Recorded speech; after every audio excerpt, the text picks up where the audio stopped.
Bienvenue sur cette nouvelle vidéo qui retrace aujourd'hui l'histoire de l'oracle de Delphes. En effet, dans l'Antiquité, bien avant Internet, bien évidemment, des gens marchaient parfois des semaines pour poser une seule question à Delphes. Pourquoi là-bas ? Parce qu'une femme, la Pythie, entrait en transe dans le temple d'Apollon et donnait des prophéties, des réponses et des conseils pour les rois et les généraux, et également les citoyens. On venait y chercher des conseils dits divins pour les grandes décisions, les guerres, les paix, les voyages, les lois, l'avenir, etc. Laissez-moi vous raconter l'histoire de l'oracle de Delphes.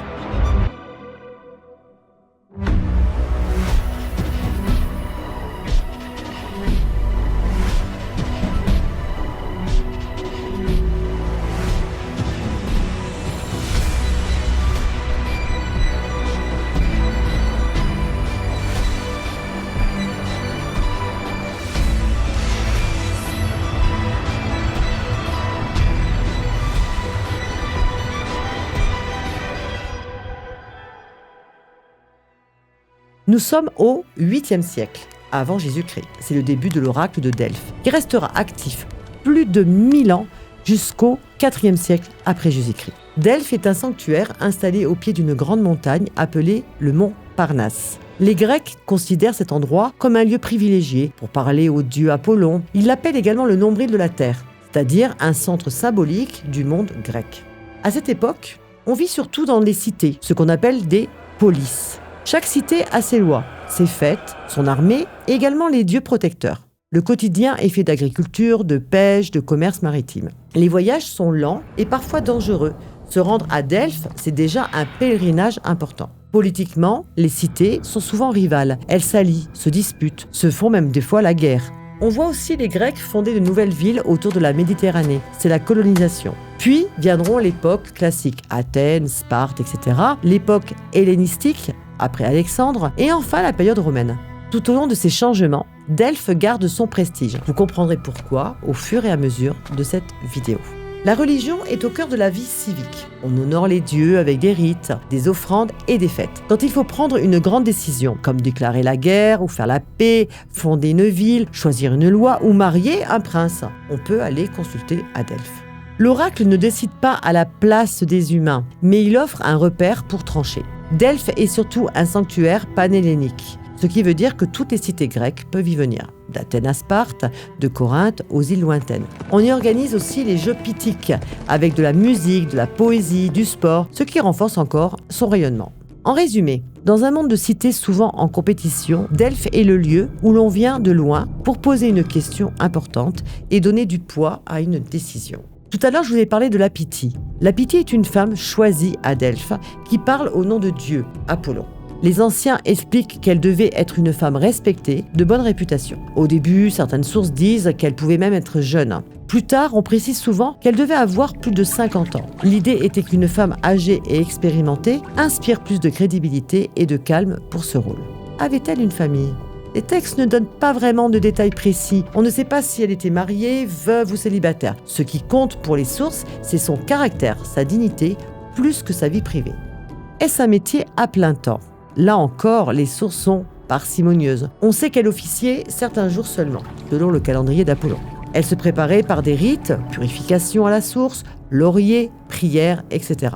Dans certains siècles, on mentionne même plusieurs pythies, une principale et des suppléantes, pour répondre à la demande. Son rôle est de s'asseoir sur un trépied dans le temple, entrer en transe et prononcer des paroles. Autour d'elle, il y a des prêtres et des interprètes. Eux écoutent, notent, mettent en forme la réponse pour la remettre à la personne qui a posé la question.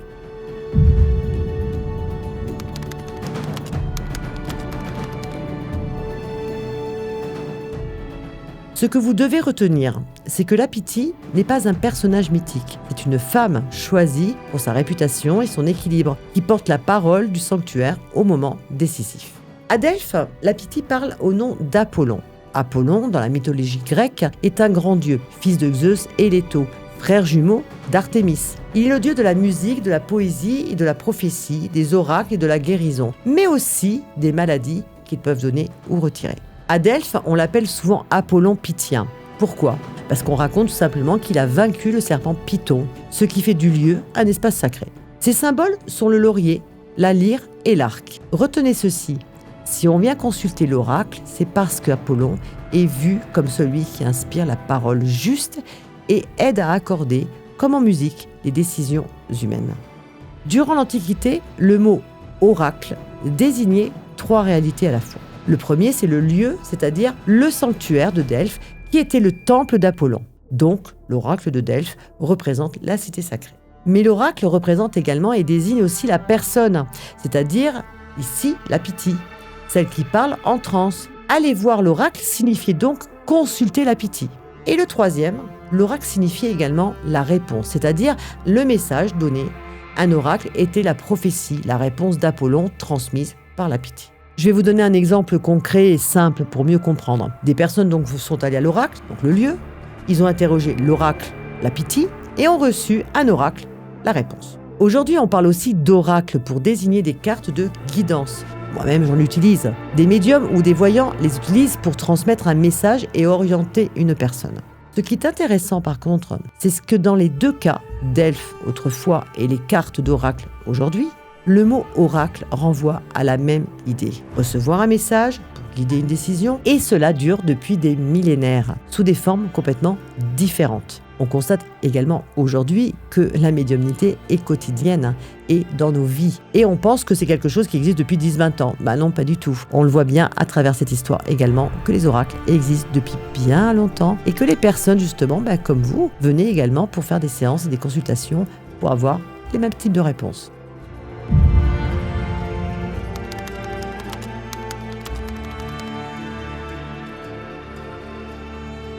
Je vais maintenant vous expliquer comment se déroulaient les consultations avec l'oracle de Delphes. La personne qui vient poser la question peut être un messager d'une ville, un général, un roi ou un simple citoyen.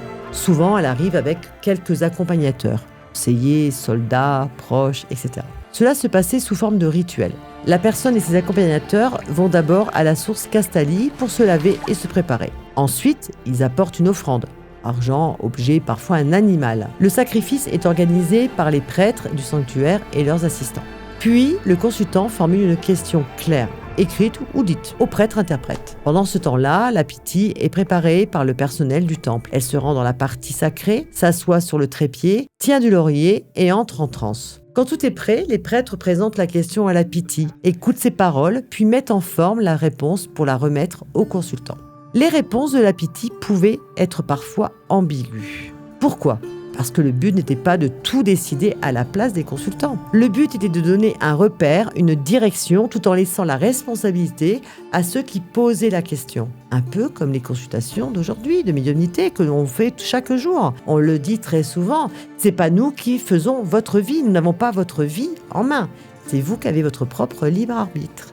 Il y a un exemple célèbre. Le roi Crésus demande s'il doit attaquer un autre empire. L'oracle répond « Si tu traverses la rivière, tu détruiras un grand empire. » Crésus attaque et c'est son propre empire qui tombe. Quelle est la moralité de tout ça ? L'oracle guide, mais c'est aux humains de bien comprendre et de faire ses propres choix.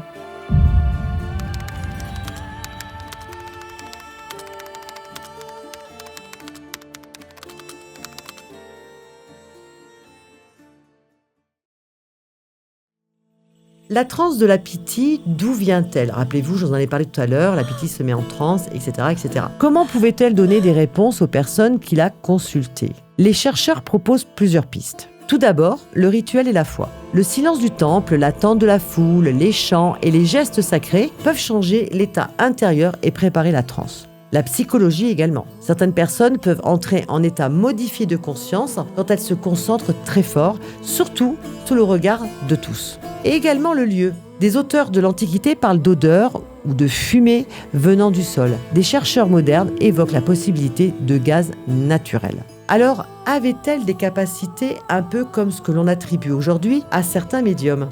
On ne peut pas le savoir avec certitude. Mais ce qui est sûr, c'est que le cadre entier du sanctuaire, c'est-à-dire le lieu, le rituel, les attentes, donnait à la parole de la Pythie une grande autorité. Pourquoi Delphes était si puissant d'après vous ? Delphes n'est pas seulement un lieu sacré, c'est aussi un centre politique et économique. Les cités qui viennent consulter apportent des offrandes et financent de petits bâtiments qu'on appelle des trésors. De jolies petites maisons en pierre où elles exposent leurs dons. En faisant cela, elles montrent leur puissance. Regardez, notre cité est riche, généreuse et respectée par Apollon. Consulter Delphes, c'est donc prendre une décision, mais aussi envoyer un message à tous les alliés, à tous les rivaux et à tous les étrangers. Delphes rassemble aussi.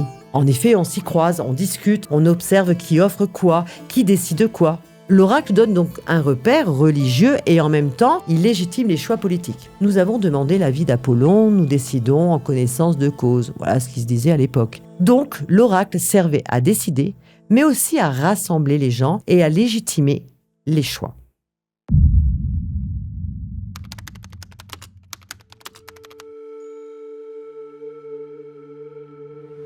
L'oracle de Delphes a fonctionné plus de 1000 ans. On l'a vu tout à l'heure, il a démarré au 8e siècle avant Jésus-Christ et a terminé au 4e siècle après Jésus-Christ. Puis, il décline.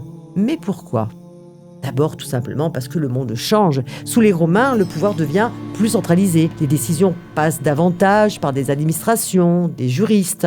Ensuite viennent les transformations religieuses de la fin de l'Antiquité. Le christianisme, en effet, s'impose. Les cultes païens sont peu à peu interdits, des temples ferment, etc. Ajoutez les crises économiques également, les pillages ponctuels, le manque d'argent pour entretenir le sanctuaire. Delphes perd ses ressources et son influence. Malgré ce déclin, nous allons voir que le besoin de passer par un tiers pour demander un message ne disparaît pas et ne disparaîtra jamais. Il changera juste de forme. Depuis des millénaires, beaucoup de sociétés reconnaissent des personnes capables de recevoir un message de l'invisible et de guider la communauté. Par exemple, la Pythie de Delphes durant l'Antiquité, que nous venons justement de voir, les devins grecs, les augures romains, des prophètes également au Proche-Orient, des chamans en Sibérie ou en Amazonie, des officiants en transe en Asie et des oracles de religion himalayenne. Plus tard, en Europe médiévale et moderne, on parle de visionnaires, de guérisseuses, de saints, d'astrologues. Le mot médium, lui, est beaucoup plus moderne. En effet, il se popularise au XIXe siècle avec le spiritualisme et le spiritisme des sœurs Fox aux États-Unis et Allan Kardec en France. Là, on formalise les séances, les messages et le rôle du médium tel qu'on l'imagine aujourd'hui. Autrement dit, hier existait Delphes, puis des autorités religieuses ou des figures inspirées. Et au XIXe siècle arrive le médium au sens moderne. Aujourd'hui encore, on consulte des experts, des comités, des conseillers, et certaines personnes se tournent aussi vers des médiums. L'idée reste la même, chercher un message pour éclairer une décision. Comme vous l'avez donc compris, le mot médium n'existait pas chez les Grecs. Mais son rôle ressemble à ce que beaucoup imaginent quand on dit médium. Une personne qui reçoit un message, qui transmet une parole et aide une communauté à prendre une décision.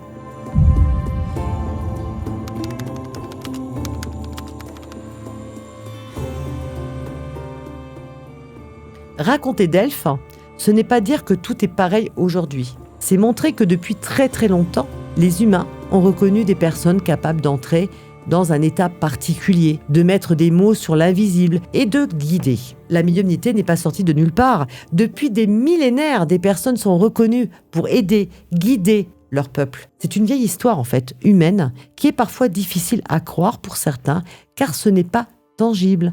On parle de non visible. Et aujourd'hui encore, mon rôle dans cette vidéo, c'est d'en parler avec respect, clarté et esprit critique. Voilà pourquoi des rois, des généraux et des citoyens venaient si loin pour une seule réponse. Maintenant, vous connaissez l'histoire de Delphes, alors si vous aviez vécu à cette époque, quelle grande question auriez-vous posée à la Pythie ? À travers cette histoire, nous avons vu qu'à l'époque, il y avait Delphes. Aujourd'hui, dans notre époque à nous, celle que nous vivons au quotidien, vous avez la médiumnité. Pour un accompagnement personnalisé, réservez votre séance de médiumnité en visioconférence avec un membre de mon équipe ou avec moi-même. Le lien du site est en description. J'espère que cette vidéo vous a plu. Si c'est le cas, n'hésitez pas de vous abonner, de liker, de partager. Je vous dis à très bientôt, prenez soin de vous.